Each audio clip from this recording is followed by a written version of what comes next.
कथादिव्य श्राविता कृपया न।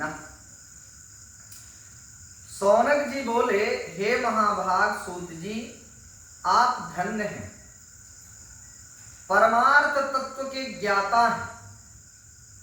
आपने अघोग विध्वंसकरीं अघोग विध्वंसकरी मना शुद्धि विधीयनी शिव संतोष जननी कथेयं नः सुताद्भुतम्। हमने यह पाप नाशनी, मन को पवित्र करने वाली और भगवान शिव को प्रसन्न करने वाली अद्भुत कथा सुनी। एतत् कथा समानं न भुवि किंचिद परात्परं निश्चयेनेति विज्ञातमस्माभिः कृपया तव। भूतल पर इस कथा के समान कल्याण का सर्वश्रेष्ठ साधन दूसरा कोई नहीं। यह बात हमने आज आपकी कृपा से निश्चय पूर्वक समझ ली।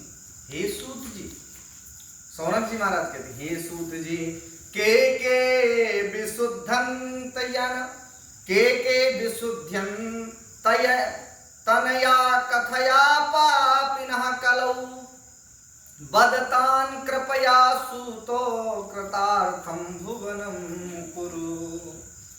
तो कलयुग में इस कथा के द्वारा कौन कौन से पापी शुद्ध होते हैं, उन्हें कृपा पूर्वक बताइए और इस जगत में कृतार्थ कीजिए। क्या कहते हैं? इस जगत में आप कृतार्थ कीजिए। सूतवाचो, अब सूत जी महाराज कहते हैं, ये सौनक जी महाराज ने प्रश्न किया, के विशुद्धंति, कलयुग में इस कथा के द्वारा कौन कौन से पापी शुद्ध होते हैं, आप यह कृपा करके बताइए। कौन कहते हैं? सौनक जी प्रश्न करते हैं सूत जी से। अब सूत जी कहते हैं, सुनिए, ये मानवा पाप कृतो दुराचार रतः खलाः कामा दिनिरता नित्यं तेऽपि शुद्ध्यन्त वै ज्ञान यज्ञः परोऽयं वै भुक्ति मुक्ति प्रदाशदा शोधनं सर्व पापानां शिव संतोषकारकः।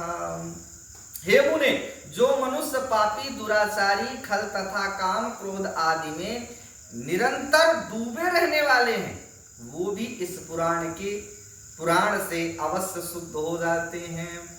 यह कथा वास्तव में उत्तम ज्ञान यज्ञ है, जो सदा संसारिक भोगाकुला सत्तहीना पितृमातृ विदूषकाः दाम्भिका हिंसिका ये चातेपि शुद्ध्यन्तनेन वै। और तो और शुद्ध्यन्तनेन वै स्ववर्णाश्रम धर्मेभ्यो वर्जिता मत्सरान्विताः ज्ञान यज्ञेन तेनेन सम्मुन्ति कलावपि। तो महाराज, हे प्रभु, हे सौनक जी, सभी पापों को नष्ट करने वाला यह शिव महापुराण है और भगवान शिव को प्रसन्न करने वाला है। जो अत्यंत लालची, सत्य विहीन, अपने माता पिता से द्वेष करने वाले, पाखंडी तथा हिंसक वृत्ति के हैं, वो भी इस ज्ञान यज्ञ से शुद्ध हो जाते हैं। अपने वर्णाश्रम धर्म का पालन न करने वाले और ईर्ष्याग्रस्त लोग भी कलिकाल में इस ज्ञान यज्ञ के द्वारा पवित्र हो जाते हैं।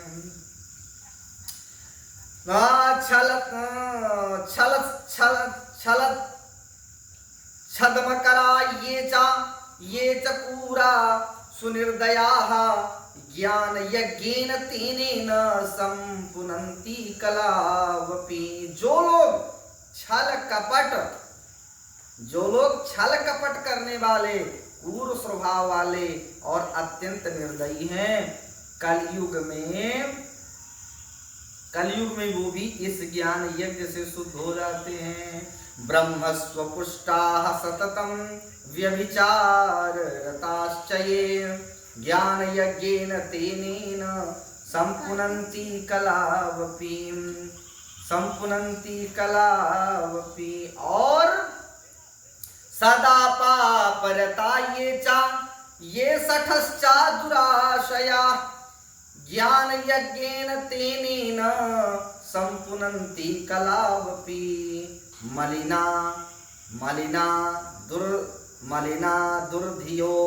दुर्धियो शांता देवता द्रव्यभोजिनः ज्ञान यज्ञेन तेनेन सम्पुनन्ति कलावपि।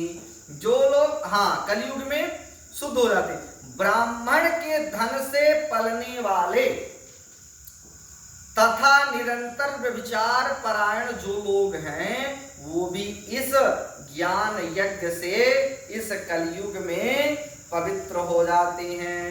जो मनुष्य सदा पाप कर्मों में लिप्त रहते हैं, सठ और अत्यंत दूषित विचार वाले हैं, वो कलयुग में भी इस ज्ञान यज्ञ से निर्मल हो जाते हैं।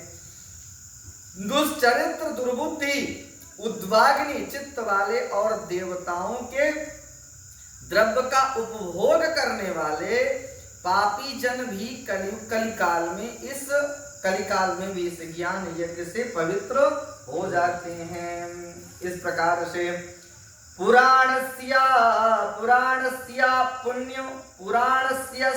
पुण्यम सन्महापातकनाशनम भुक्त मुक्ति प्रदम चैव शिव संतोष हेतुकम। इस पुराण के श्रवण का पुण्य बड़े बड़े पापों को नष्ट करता है, संसारिक भोग तथा मोक्ष प्रदान करता है और भगवान शंकर को प्रसन्न करता है। शिव महापुराण की है कथा। और अत्रैवोदाहरन्ति ममितिहासं पुरातनं यस्य श्रवणमात्रेण पापहानिर्भवत्यलम्। इस संबंध में मुनिगण इस प्राचीन इतिहास का उदाहरण दिया करते हैं जिसके श्रवण मात्र से पापों का पूर्णतया नाश हो जाता है। कौन सा इतिहास है महाराज? आसीत किरात नगरे ब्राह्मणो ज्ञान दुर्बलः दरिद्रो रस विक्रेता वेद धर्म परामुख। आसीत किरात नगर, पहले की बात है। कब की बात है? बहुत पहले की बात है। आसीत किरात नगरे, किरात नगर में एक ब्राह्मण रहता जो अज्ञानी, दरिद्र, रस बेचने वाला तथा वैदिक धर्म से विमुक्त। रस बेचने वाला, यशसा मदिरा बेचने वाला। क्या? मदिरा बेचने वाला वो ब्राह्मण रस बेचने वाला तथा वैदिक धर्म से विमुक्त था। उसमें कहीं वैद जो नियम करते हैं उनसे विमुक्त था। वो धर्मपरायण नहीं था, भगवान की पूजा पाठ नहीं करता, उससे बहुत दूर रहता, धर्म से विमुक्त था।